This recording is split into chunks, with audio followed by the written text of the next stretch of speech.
Hello, everyone. Tonight's story begins with a 7-year-old girl falling through a broken pier rail, an off-duty paramedic diving after her, and a mother realizing that the stranger carrying her child out of the freezing water is the first woman she ever loved, and the one woman she has never forgiven. But this is not a story where one heroic rescue erases an old betrayal. It is about what happens when love returns with no excuse, no demand, and nowhere left to hide. Let's begin. 8:17 p.m. Harbor Lights Pier. The first sound Elise Morgan remembered was not her daughter screaming. It was wood cracking. One moment, Poppy was 3 steps ahead of her, pink mittens wrapped around the paper lantern she had spent all afternoon decorating. The next, the old railing gave way beneath the pressure of the festival crowd. Poppy's lantern spun upward like a tiny moon, and her body vanished over the edge. Poppy! Elise reached the gap too late. Below, black water slapped against the pilings. A small red coat surfaced once between ribbons of reflected light, then disappeared. Elise climbed onto the broken rail. Someone caught her around the waist. "Let go of me! You'll land on top of her." The woman's voice was low, controlled, and close to Elise's ear. Before Elise could turn, the woman released her, tore off a dark wool coat, and went over the railing head first. The crowd stopped sounding human. There were gasps, prayers, phones striking the boards as people scrambled to call for help. Elise dropped to her knees at the edge. 3 seconds. 5, 8. Then the woman broke the surface with Poppy held against her chest. "She's breathing," the woman shouted. "Get everyone away from the ladder." Her authority moved the crowd faster than fear had. 2 harbor workers lowered a rescue sling. The woman kept one hand beneath Poppy's chin and used the other to guide them toward it while the current dragged at their clothes. Elise could not feel her own hands. She could only watch Poppy's face, pale beneath wet curls. The workers lifted Poppy first. Elise dragged her onto the boards and pressed shaking fingers to her cheek. "Baby, open your eyes, please." Poppy coughed hard enough to fold in half. Water spilled from her mouth. Her first breath came as a wounded little cry. Elise made a sound she had never heard from herself before. She pulled Poppy against her, but the woman was already climbing over the edge. "Keep her flat," she said. "The ambulance is 2 minutes away. Poppy, can you hear me?" Elise froze. The woman had not heard Poppy's name from anyone else. Wet black hair clung to sharp cheekbones. A thin scar crossed her left eyebrow. Her brown eyes were older, steadier, but Elise knew them before the woman pushed the hair from her face. 12 years collapsed into one impossible second. Mara Velez looked at her as if she had been dreading that question since the moment she jumped. "Hello, Elise." The ambulance siren rose behind them. Poppy shivered between their bodies, alive because of the woman Elise had once planned to marry. Alive because of the woman who had disappeared 6 days before Elise's mother died. 9:02 p.m. St. Anne's Emergency Department. Poppy had swallowed water, bruised her shoulder, and frightened 20 years off her mother's life. She had not suffered a head injury. Her lungs sounded clear. The doctor wanted to observe her for several hours, but the terrible words Elise had been inventing since the pier never arrived. Poppy was going to be all right. Only after the doctor said it twice did Elise realize her dress was still soaked to the knees. Mara sat outside the examination room, wrapped in a silver emergency blanket. Someone had found her dry scrubs, but her hair remained damp. She had a shallow cut across one palm and refused to let a nurse do more than cover it. Elise stood in the doorway for nearly a minute before Mara noticed her. Mara rose immediately. "How is she?" "Safe." Relief altered Mara's whole face. It was the first unguarded thing Elise had seen there. "Good." Mara looked toward the room but did not move closer. "That's good. How did you know her name?" Mara glanced at Elise's phone, still clenched in her hand. A photograph of Poppy filled the lock screen. "Your social profile is public. I looked for you when I came back to Bellwether." "You came back." 4 months ago. Elise almost laughed. Bellwether was not a city where 2 people could disappear from each other easily. It had 1 hospital, 2 bookstores, and a waterfront that appeared in every wedding photograph taken within 50 miles. 4 months, she repeated. "I didn't know if contacting you would help you or only make me feel better. So you chose for me, again." Mara accepted the blow without flinching. "Yes." The single word disturbed Elise more than a defense would have. Footsteps struck the corridor. Sophie appeared around the corner with Claire beside her. Sophie's blonde braid was half undone, and Claire still wore flower on the sleeve of her bakery uniform. "Where is she?" Sophie asked. Elise pointed toward the bed. "She's awake. She's scared, but she's okay." Sophie's knees nearly gave out. Claire caught her elbow and guided her into the room. Poppy cried, "Mama Soph," and the three of them folded around one another. Mara watched through the open door. Elise saw the question in her face and hated herself for answering it. "Sophie is Poppy's other mother. Claire is her fiancée." "I'm glad you weren't alone," Mara said. It was exactly the right thing to say. Elise resented her for getting it right. "You should have that hand checked." "I will. And then I'll leave." Mara removed something from the pocket of the borrowed scrubs.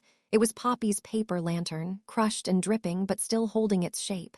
"This caught on the ladder. She may want it." Elise took the ruined lantern. Their fingers did not touch. "Thank you for saving her." Mara's expression tightened. "You never have to thank me for that." "I do, but gratitude is all I can give you tonight." "I know." Mara walked away without asking for anything else. That should have made it easier. It did not.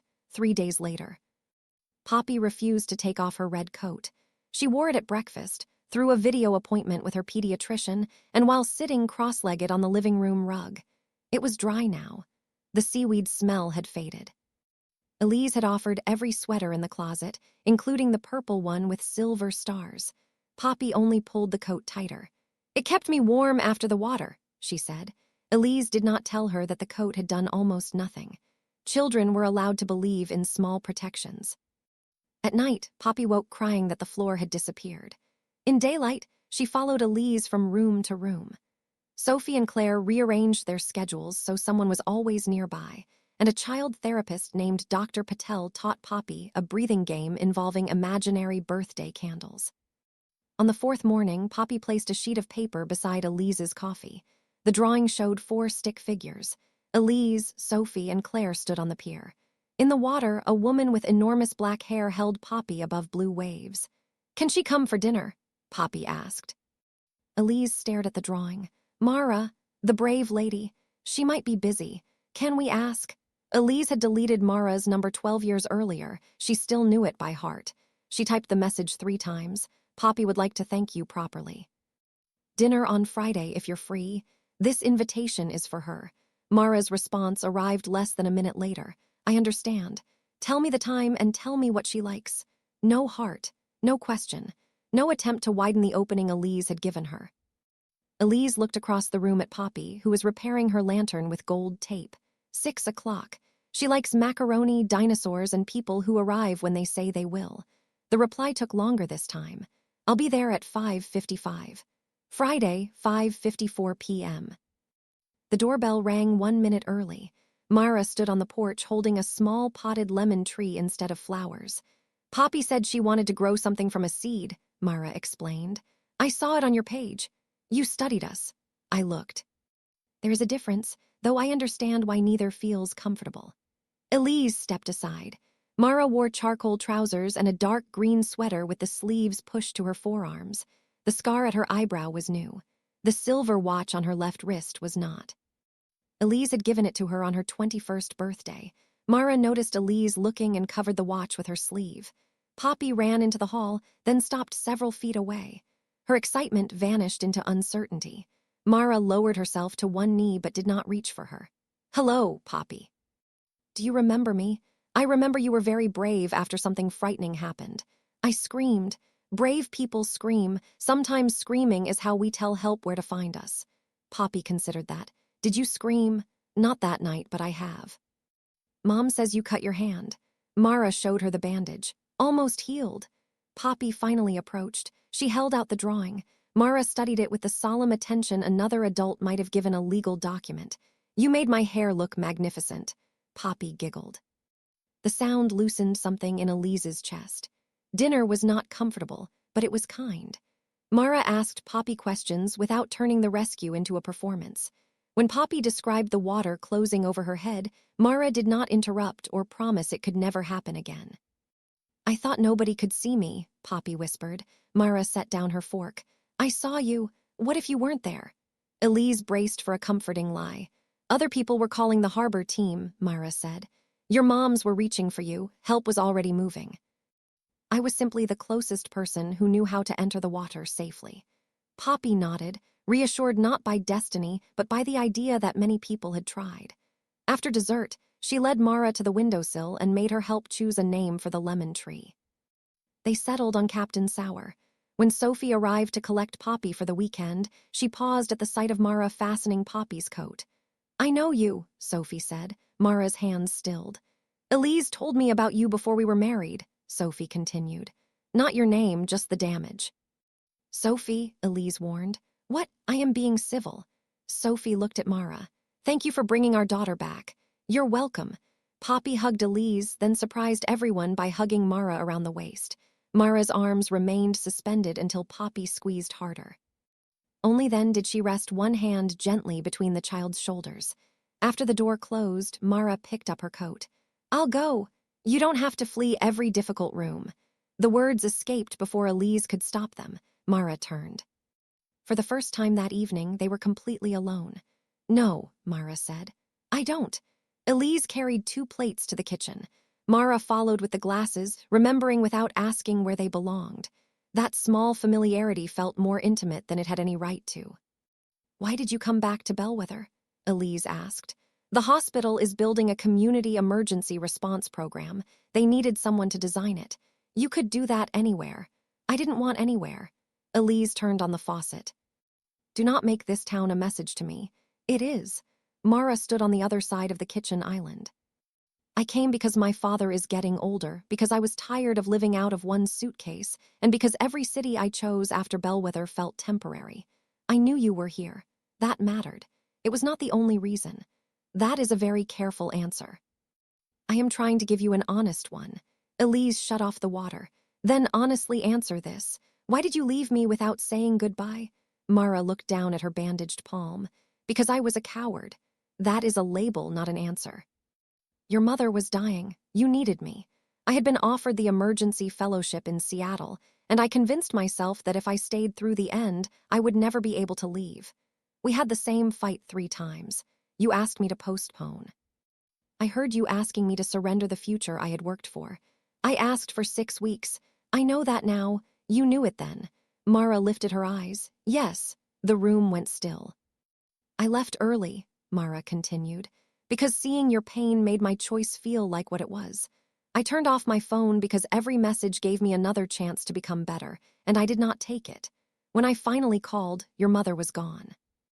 You told me never to contact you again, and you obeyed the one thing I said in grief, because it protected me from hearing what I had done to you. There it was, not a misunderstanding, not a lost letter or a cruel parent hiding messages. Mara had chosen ambition, then silence, and had allowed Elise to endure the worst week of her life alone. Saving Poppy does not erase that, Elise said. I would be ashamed if I asked it to. Then what do you want? Mara's voice softened. A chance to be someone you do not have to forgive in order to know. Elise folded the dish towel with unnecessary precision. Good night, Mara. Mara nodded, took her coat, and left. Only after the door closed did Elise realize Mara had not asked to see Poppy again. She had left the choice where it belonged. The following Tuesday, Dr. Patel placed 3 blue cushions across her office floor and asked Poppy to describe the pier without using the word water. It was loud, Poppy said, and the boards were wet, and people were pushing because the fireworks were starting. Elise sat nearby, listening. What do you remember after you fell? Dr. Patel asked. Poppy rubbed one thumb over the other. A light above me, then the brave lady. Mara, Elise supplied. Mara. Poppy looked at her mother. Can she teach me how not to be scared? Elise's first instinct was no. Mara had become tangled with the accident, and Elise did not want gratitude turning into dependence. Dr. Patel seemed to read the hesitation. A rescue can make someone feel powerless, she explained after Poppy went to choose a sticker. Meeting the rescuer in an ordinary, safe setting sometimes helps separate the person from the emergency, but Mara should not become the only reason Poppy feels safe. I agree. Then give her a small role, not a magical one. Elise called Mara from the parking lot. I need to ask you something, she said when Mara answered. All right. Poppy wants to learn water safety, doctor. Patel thinks meeting you at the community pool might help if we treat you as one member of a larger support plan, not her protector. Not a substitute for therapy or her mother's, Mara said. Understood. You can say no. I can be there Saturday. If Poppy changes her mind, we stop. If you change yours, we stop. Elise leaned against the car.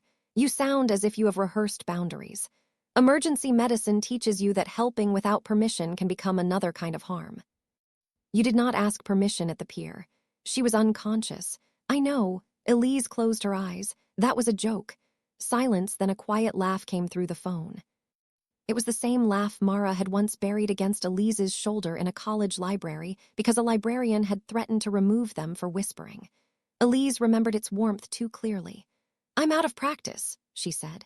So am I, Saturday morning, Bellwether Community Pool. Mara did not enter the water. She sat beside Elise on the lowest bleacher, while a certified instructor helped Poppy stand on the shallow steps. Sophie waited at the opposite end with a towel, and Claire guarded a paper cup of hot chocolate as if it were the prize at the end of a quest. Poppy put one foot into the pool and began to cry.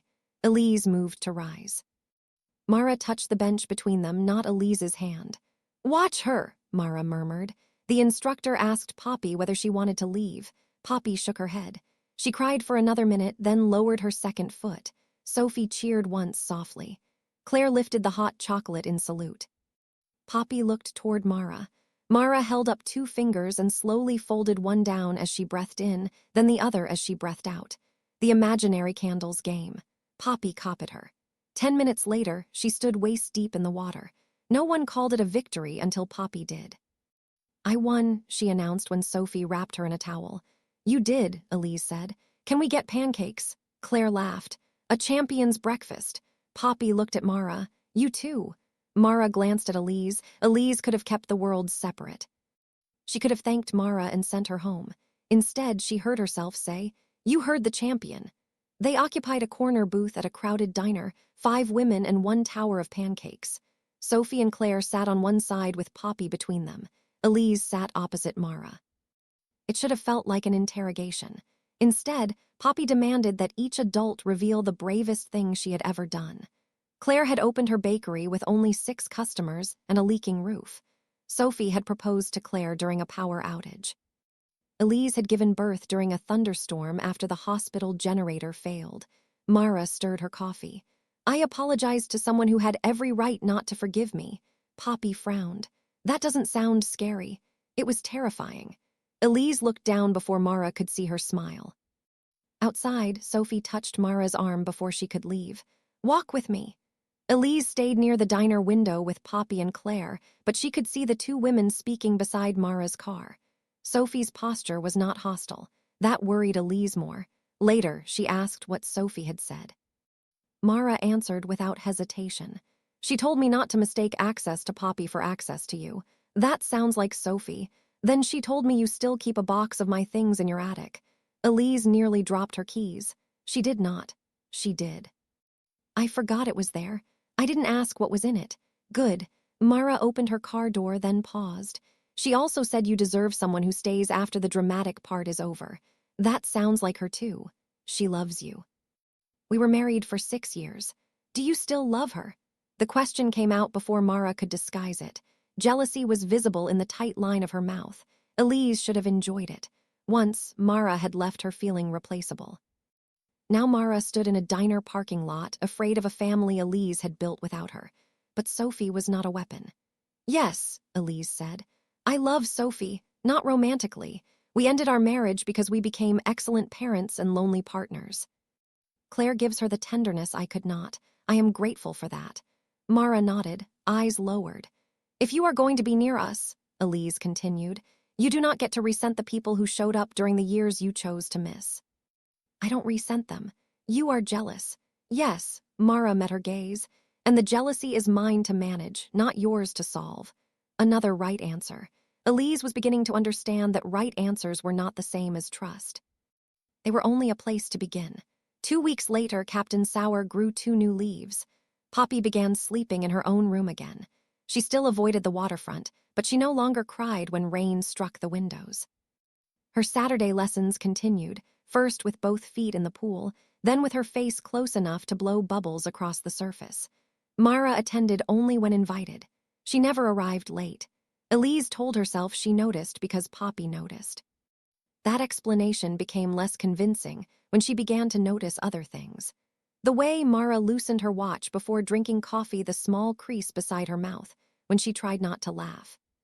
The fact that she had learned enough sign language to reassure frightened patients who could not hear her. One evening, Mara came to return Poppy's dinosaur book and found Elise trying to assemble a bookshelf.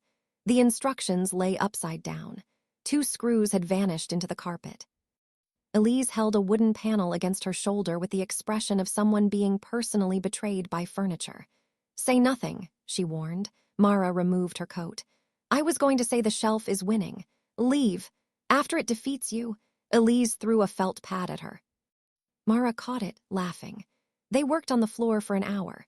Mara did not take over. She read the instructions while Elise tightened the bolts, and when one shelf leaned visibly to the left, they sat back against the sofa and laughed until Elise's eyes watered. Poppy was at Sophie's. No crisis waited. No child needed saving. The ordinary quiet between them felt more dangerous than the pier.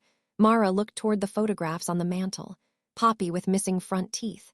Sophie and Claire dusted with flour. Elise holding her mother's hand in a hospice garden. "I have thought about her every day," Mara said. Elise knew which photograph she meant. "My mother liked you. Until I hurt you. She never knew you left. I told her you had started the fellowship early because she kept asking why you weren't there." Mara's face broke in a way Elise had never seen. She turned aside, pressing her bandaged hand to her mouth. Elise's anger did not disappear, but anger was not the only thing in the room anymore. "She died believing you were becoming the person you wanted to be," Elise said. "I did become that person." Mara's voice was unsteady. "I just didn't like her very much." Elise sat beside her. Their shoulders nearly touched. "Why emergency medicine?" Mara looked at the scar on her palm. "My brother had an asthma attack when we were children.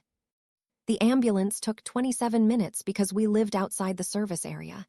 He survived, but I never forgot my mother standing in the road, waiting for help she could hear but could not reach. You never told me that. I told you I wanted to save people." The true version sounded less impressive. The true version usually does. They remained there while evening darkened the windows. Mara turned first. "May I touch you?" Elise's pulse moved into her throat. "Where?" Mara lifted one hand between them, palm open. "Your hand." Elise placed her fingers in it. The contact was almost painfully gentle. Mara did not pull her closer.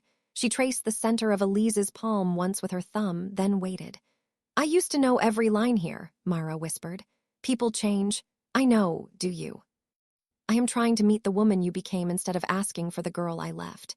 Elise's eyes burned. Mara released her immediately. "I should go. You always say that when you want to stay. Wanting to stay does not mean I am entitled to." Elise watched her cross the room. Mara reached the door before Elise spoke. "Friday," she said. Mara turned. "Poppy will be with Sophie. Have dinner with me." Hope appeared slowly as if Mara did not trust it yet. "Is this gratitude?" she asked. "No, pity."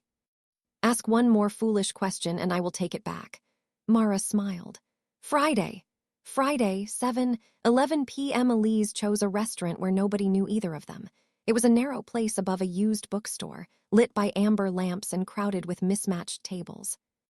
There were no memories in it. No corner where Mara had once kissed her. No waiter who remembered Sophie's birthday order. No photograph of Poppy tucked beside the register. They could begin there as strangers who happened to know where the other kept her oldest scars. Mara arrived in a black suit without a tie.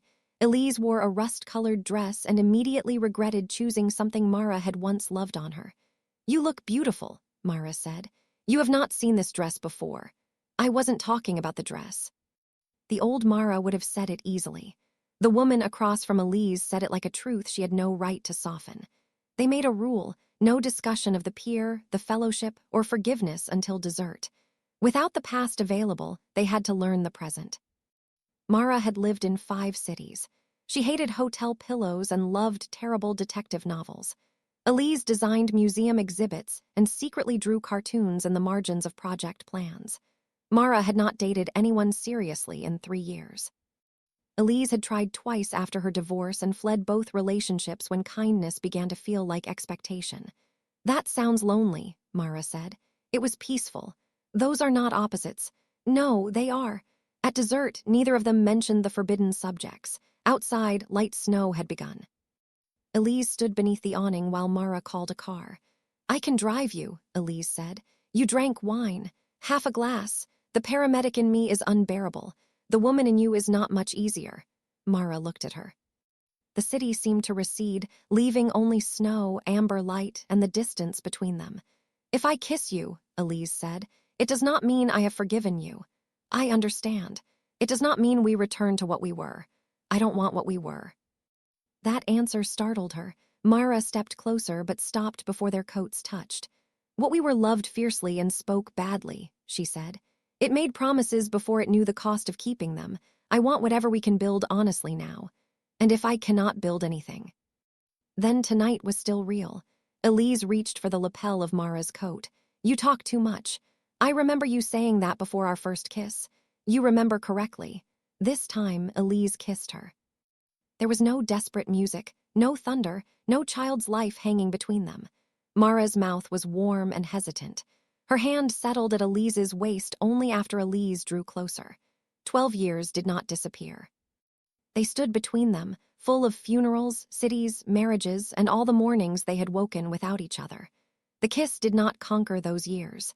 It simply told the truth about this moment. When they parted, Mara rested her forehead against Elise's. I have wanted to do that since the hospital, she admitted. I wanted to slap you at the hospital. Both feelings can be valid. Elise laughed against her mouth and Mara kissed the sound from her lips. Then the car arrived. Mara stepped away first. Good night, Elise. Elise watched the car disappear into the snow and understood why forgiveness frightened her. Anger had kept Mara fixed in the worst moment of her life. Forgiveness might allow Mara to become someone new. And if that new woman left, Elise would not be losing a memory. She would be losing her all over again. The next morning, Mara sent one message. Last night mattered to me. I will not decide what it meant for you. Take the time you need. Elise read it while Poppy poured too much cereal into a bowl. She expected relief. Instead, she was irritated. Why are you frowning at your phone? Poppy asked. A grown-up is being reasonable. Is that bad? Sometimes it is very annoying. Poppy accepted this as one more mysterious failure of adulthood. Elise lasted until noon. It mattered to me too, she wrote. Dinner at my house Tuesday. No rescue stories. No apology speeches.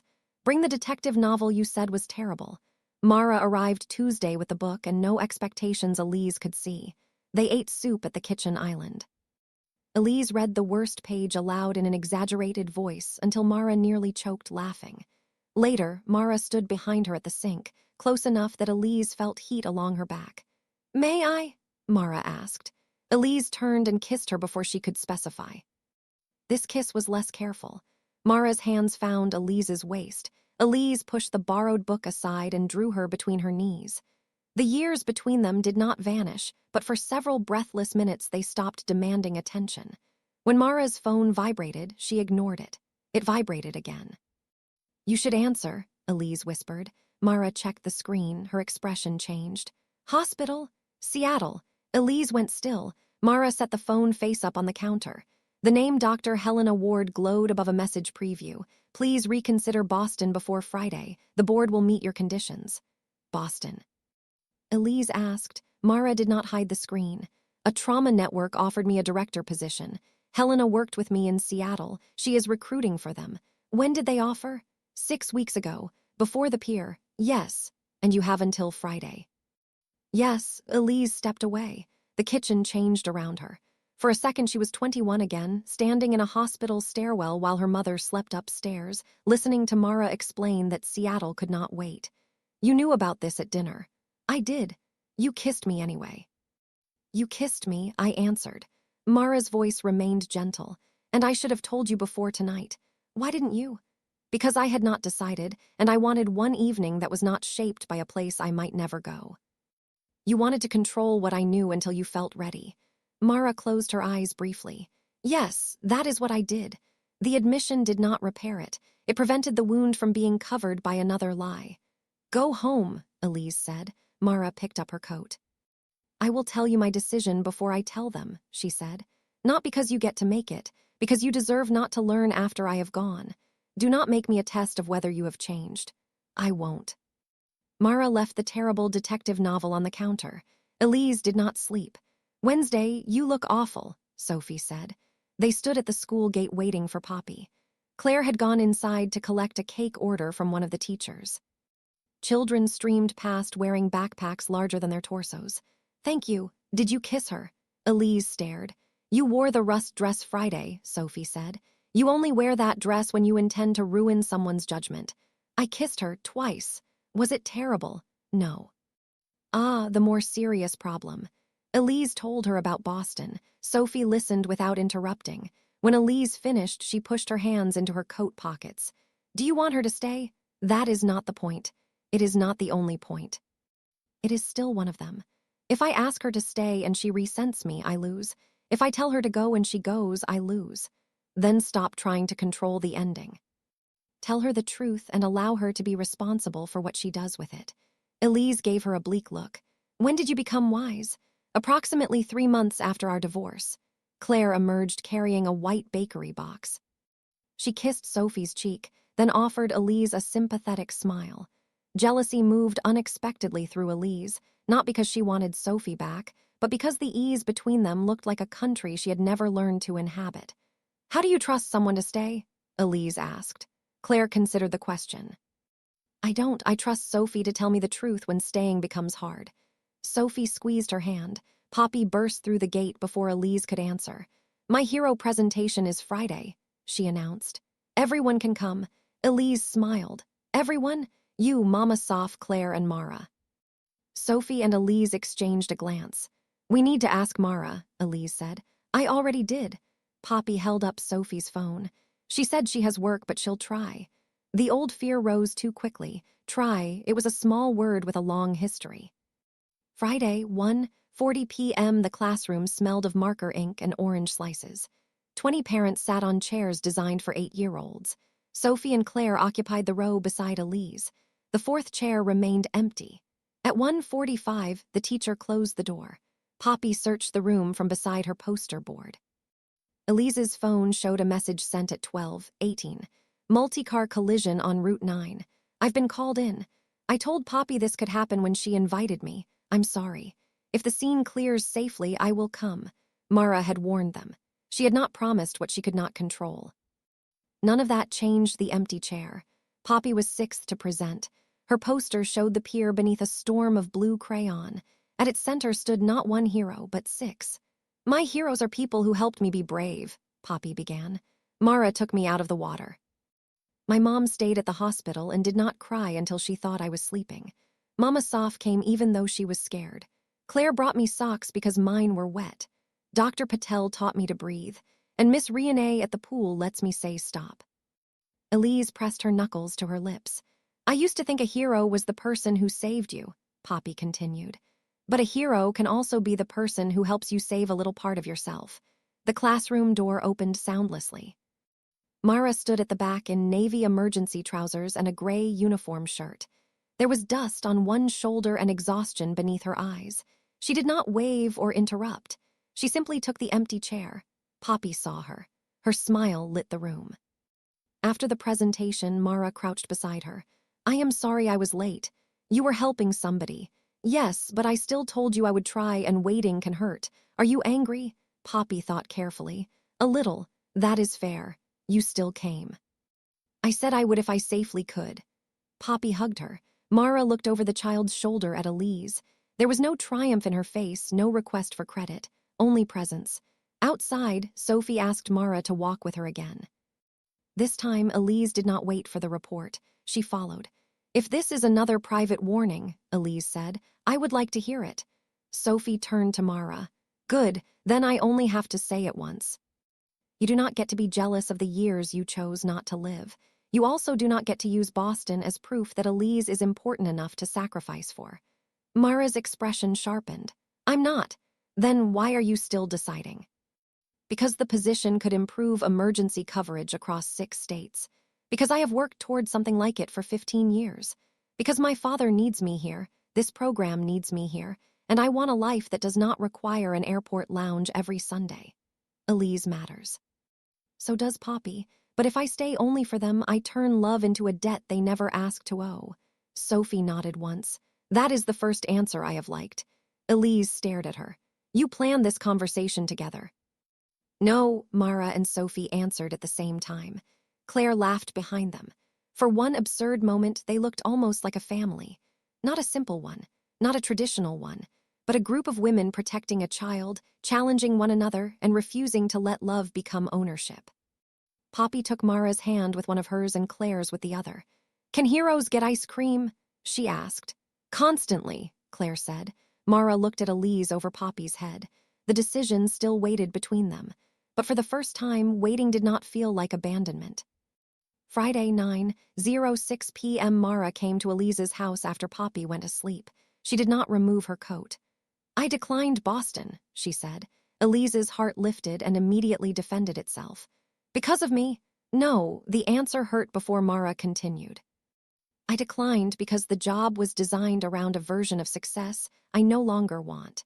It would put me in boardrooms 3 weeks out of every month.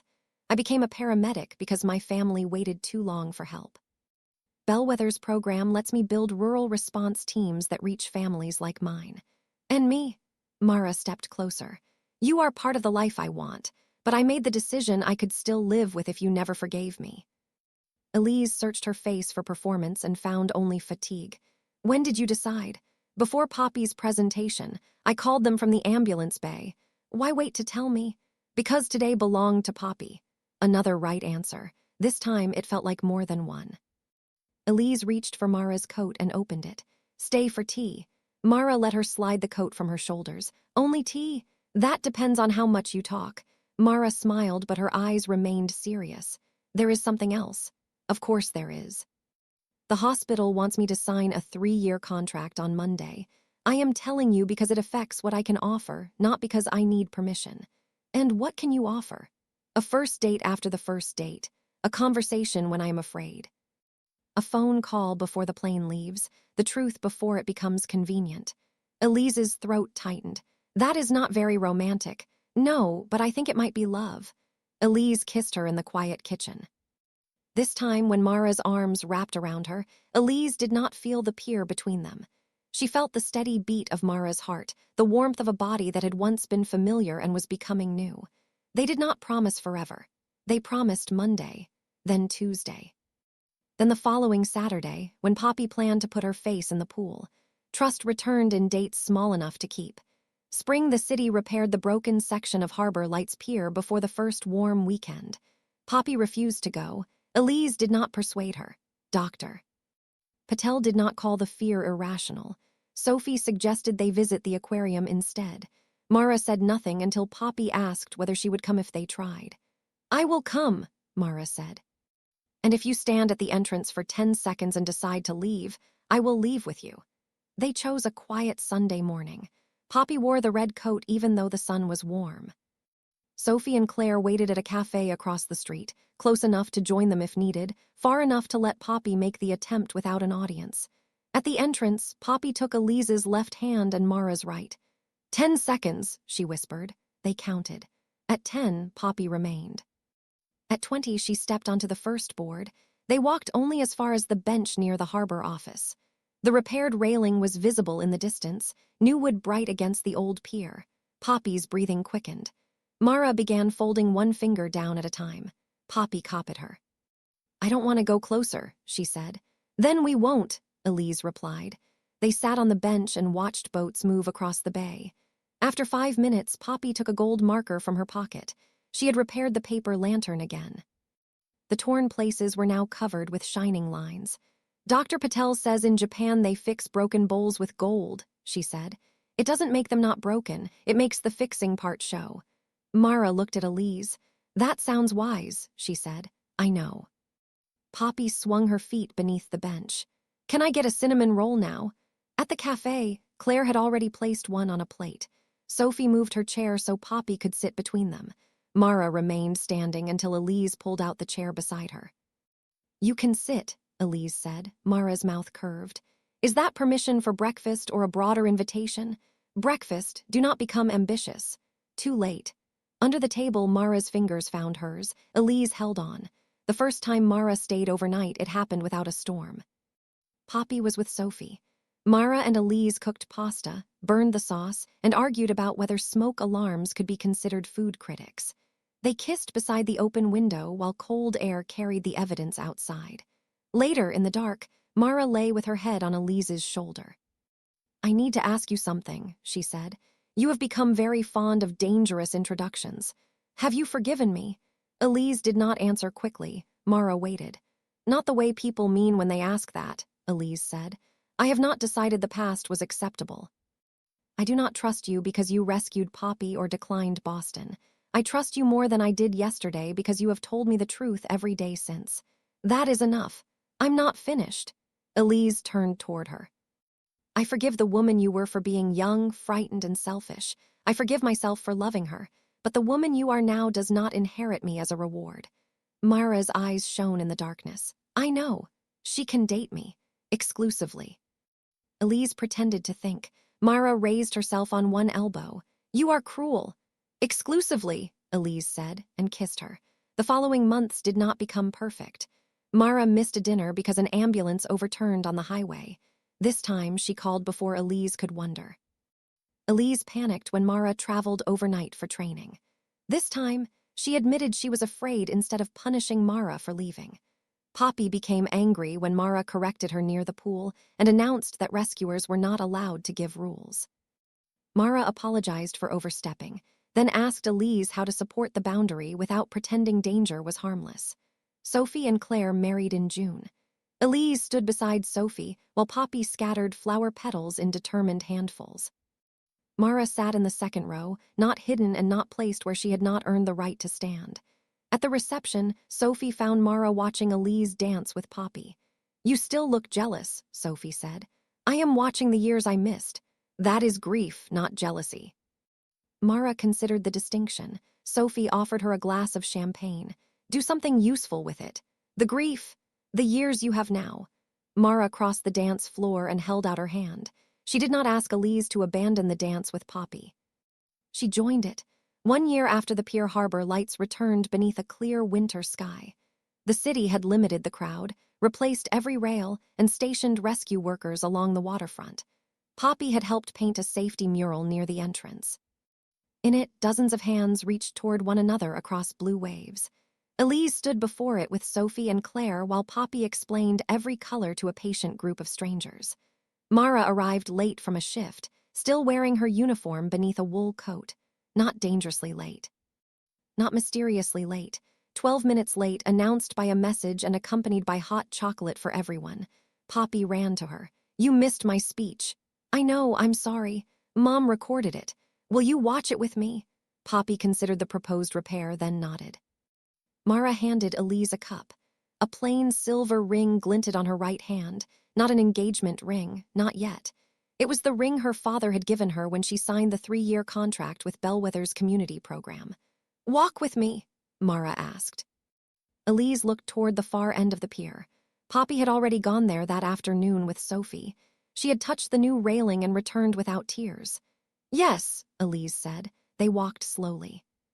Festival lights reflected in the dark water, but Elise no longer saw a red coat disappearing beneath them every time she looked down. At the repaired section, Mara stopped. "I used to imagine this moment," she said. "You imagined returning to the place where my daughter almost drowned." "No. I imagined finding the perfect thing to say that would make you forgive me. Did you find it? There isn't one." Mara faced her. "That was the mistake. I thought apology was a speech and forgiveness was a door I could persuade you to open. It is not. It is hundreds of small choices, and you are allowed to close the door again if I stop making them." Elise looked back toward the people who had become their complicated, imperfect family. Sophie had one arm around Claire. Poppy was trying to balance 3 marshmallows on her nose. "Do you know what I hated most?" Elise asked. "That I left before your mother died. I hated that you made me feel foolish for believing you would stay. For years, whenever I trusted someone, part of me heard your suitcase closing." Mara's eyes filled. "I am sorry. I know. I cannot change what that sound did to you. No, Elise took her hand. But you have given me other sounds. Mara glanced down at their joined fingers, such as, my doorbell at 5:54, your phone call before a late shift, you laughing at my bookshelf, Poppy saying your name without fear. Mara breathed out unsteady. Are those enough? They are real. Elise kissed her beside the new railing. It was not a performance for the crowd. It was not payment for a rescue. It was a choice made after anger had been heard, after grief had been given its proper name, and after love had learned that staying was not one grand act. It was a practice. Behind them, Poppy shouted, I can see you. Elise pulled back laughing. Mara raised her voice. Is that a complaint? No, but Claire says your hot chocolate is getting cold. They returned together. Later that night, Poppy released a new lantern from the safe platform at the harbor park. It rose above the pier, a small gold light climbing into darkness. Elise watched it until it became one star among many. The woman beside her had once been the first love she never forgave. Now Mara was not her punishment, her reward, or the heroine of a story that began and ended with cold water. She was the woman who had saved Poppy's life. She was also the woman who stayed after everyone went home, and forgiveness did not erase the night Mara left. It simply stopped that night from being the only story they were allowed to tell. If you were Elise, could you have opened your heart to Mara again, or would some betrayals remain too deep, even after years of honest change? Tell me what you think, and tell me which moment in their story felt most real to you.